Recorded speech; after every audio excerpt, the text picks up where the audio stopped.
માળિયા મિયાણા તાલુકાના સરવડ ગામમાં બોગસ ખેડૂત ખાતેદાર થવા અંગેની પોલીસ ફરિયાદ નોંધાઈ હતી।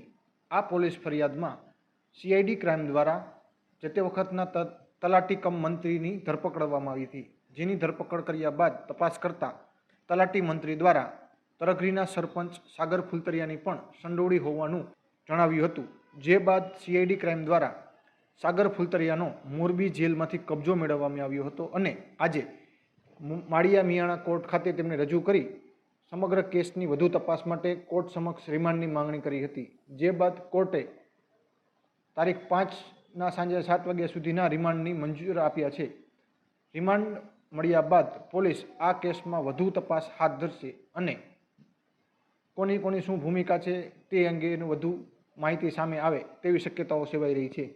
આજરોજ માળિયા મિયાણા ન્યાયાલય મધ્યે બોગસ ખેડૂત પ્રકરણ કાંડના બીજા આરોપી સાગર અંબારામ ફુલતરિયાને નામદાર કોર્ટ સમક્ષ તપાસની એજન્સી તરફથી રજૂ કરવામાં આવ્યા છે। તપાસની એજન્સી તરફથી આ સમગ્ર ઘટનાક્રમમાં તેનો જે અગત્યનો રોલ રહ્યો છે કે જે તલાટી મંત્રી સાથે સાંઠગાંઠ કરી અને જે બોગસ વારસાઈ પંચનામું અને પેઢીનામું બનાવવામાં આવ્યા છે તે સંલગ્ન વિગતો મેળવવાની હોય નામદાર કોર્ટ સમક્ષ તપાસની એજન્સી દ્વારા આરોપીના રિમાન્ડની માંગણી કરવામાં આવેલી। નામદાર કોર્ટ તરફથી આવતીકાલ એટલે કે 5 ઓગસ્ટ 2025ના સાંજના 5 વાગ્યા સુધીના રિમાન્ડ મંજૂર કરવામાં આવેલા છે। રિમાન્ડના મુદ્દાની અંદર અગત્યના કે જે આરોપીએ સાંઠગાંઠ કરી અને સમગ્ર આ રેકર્ડ પરનો પુરાવો એકત્રિત કર્યો છે તે સંબંધિત માહિતી મેળવવામાં આવેલી હતી।